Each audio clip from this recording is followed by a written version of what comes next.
Bagong Indang Balita.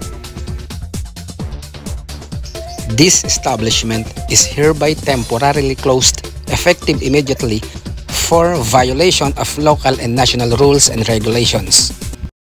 August 7, 2025, ganap na 1:00 ng hapon, ang mga kinatawan ng ilang representante ng tanggapan ng lokal na pamahalaan ng Indang, gaya ng Licensing and Permit Office, Indang Municipal Police Station, Sangguniang Bayan ng Indang at Sangguniang Barangay ng Alulod, ay nagtungo sa isang resort sa Barangay Alulod na pinangunahan ni Indang Mayor Vergel Actionman Fidel para maipatupad ang isang closure order sa resort na ito.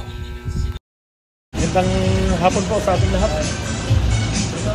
Ating pakinggan at panoorin si Mayor Vergel.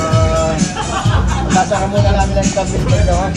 At wala pa kayong permit eh. Pero pag nakuha yung permit at okay na, magbukas kayo, wala namang problema, ha? Pero samantala, ipapasara ko muna, ha? Talalagyan ko ng paskil dun sa gate. At huwag nyo tatanggalin yun dahil nakalagay ito. Pag tinanggal nyo yun, malalagot kayo sa amin, ha? Sige. Pansamantala, sabihin mo doon sa may-ari, pansamantala lang naman to. Ha? Pag naayos yung pag naayos yung permit niya, okay na, buksan na ulit. Sige. Saan natin ilalagay?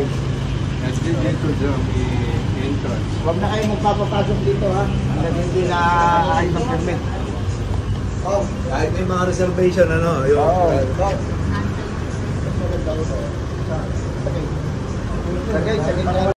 Sa bawat ganitong tagpo o kaganapan, laging pinapalaala ni Mayor Vergel Actionman Fidel na hindi bawal magnegosyo sa bayan ng Indang, Cavite. Datapwat ito'y dapat na dumaan at sumunod sa tama at maayos na proseso.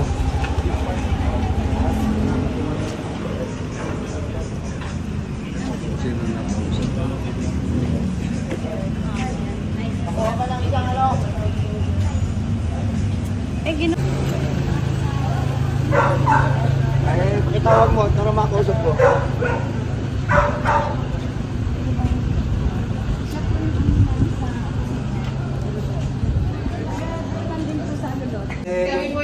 Ha?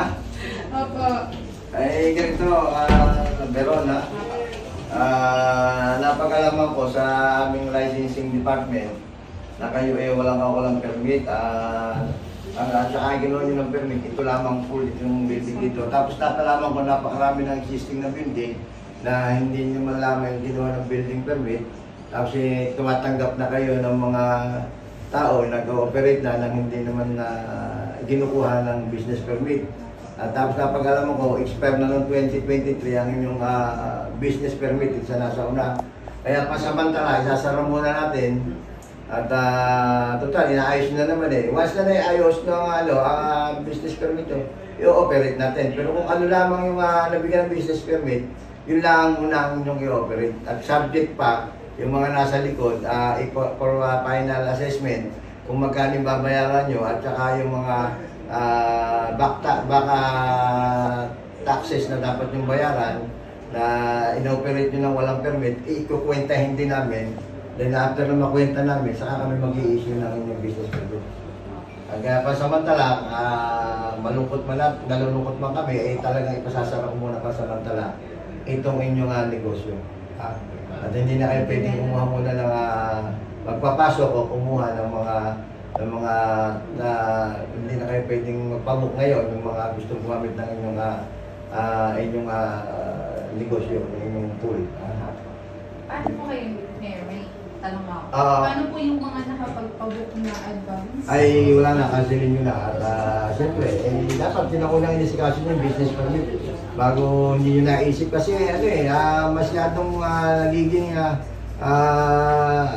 naging maluwag. Hindi ko masyadaan yung dating administrator, wala naman tayo masama iniisip. Pero during my term, may kinakailangan talagang ma-implement, may tama ang takbo ng bayan ng Indang. Kaya tayo tungo kasi tayo sa bagong Indang. Kaya asikasuhin nyo muna bago kayo mag-alot.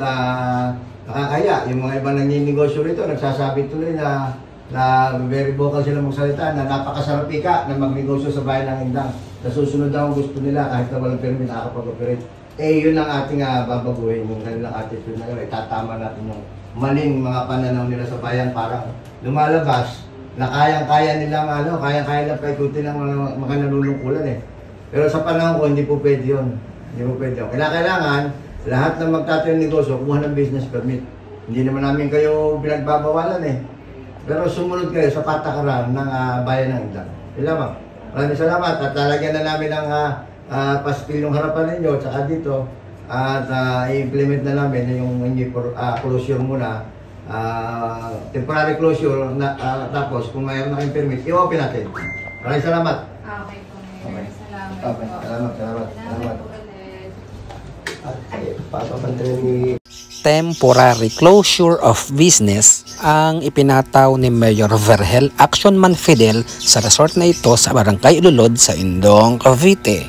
Nadinig din natin sa pahayag ni Indang Mayor Vergel Actionman Fidel na malungkot naman para sa kanyang ganitong mga kaganapan, ngunit subalit datapwat bilang punong ehekutibo ng bayan ng Indong ay nararapat niyang ipatupad ng patas ang batas.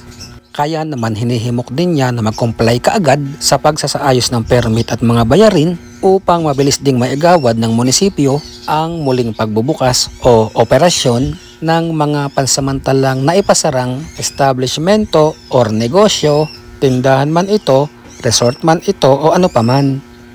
Samantala, ang resort na ito ang pangatlo na sa napatuparan ng closure order or temporarily closure of business, kung kaya naman magsilbi na itong babala para doon sa mga may binuksang negosyo na wala naman palang permit o kaya naman na expired na pala ang permit at hindi mga nakababayad ng karampatang buwis. Kaya huwag magalit, magtampo o maghinanakit sapagkat ito naman ay talagang sadyang tungkulin at responsibilidad ng bawat negosyante sa ilalim ng batas ng ating bansang Pilipinas.